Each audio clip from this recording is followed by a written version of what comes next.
Hello, everyone, and welcome to this landmark 50th episode of CBCLIPS, Case-Based Clinical Learning in Pediatric Surgery. In this episode, I present you a baby with an omphalocele. The baby girl was diagnosed prenatally. I tell you that there was an omphalocele diameter over abdominal circumference measurement of 0.26. She is born doing well. There are no other comorbidities. There are no cardiorespiratory issues. And I ask you, how would you deal with this? There have been many answers posted on social media, and I will go through these. But in our practice, the management of such a baby actually starts in the fetal period, thinking about the unborn patient. And that index, the omphalocele diameter over the abdominal circumference, we find it very, very useful.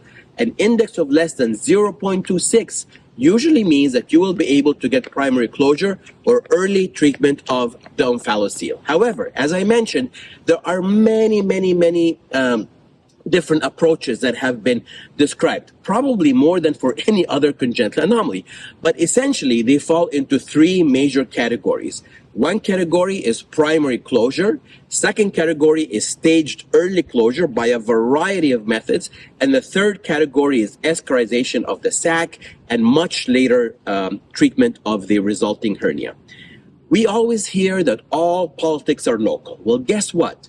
All surgery is also local, meaning you have to do what works best in your environment with your resources. And probably nothing demonstrates that better more than how we treat omphaloceles.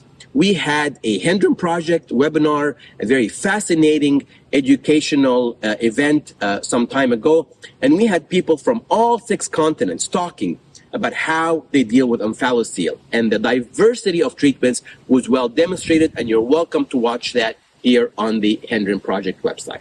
Having said that, I have come up with what I call the omphalocele decision tree, and I use answers to a number of questions to decide what I do. The first question is the liver herniated? If the liver is herniated, it's not so much the size.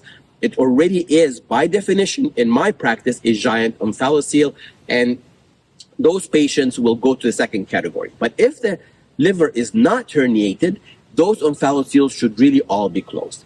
The second question is, if the liver is herniated, are there major comorbidities? Is the baby premature? Is there pulmonary hypertension? Is there a major cardiac anomaly? If the answer is yes, that omphalocele should be escarized. I do not try any attempts at closure.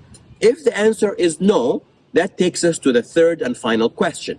And that question is there abdominal domain? How do you judge this? Well, that index, omphalocele diameter over abdominal circumference, is very helpful. In addition, examining the baby can be very helpful. For example, in this baby, you can actually see some evidence of bulging flanks. Sometimes you can actually reduce the omphalocele and see if you can sink it to some extent into the abdomen. And if there is abdominal domain, I proceed with primary closure, as was done in this baby. And you can see the results of the primary closure here. And you can also see here the results of other patients who underwent primary closure. This patient I just presented to you is now a beautiful little girl and is doing incredibly well. I want to take this opportunity to mark this milestone of CBCLIPS.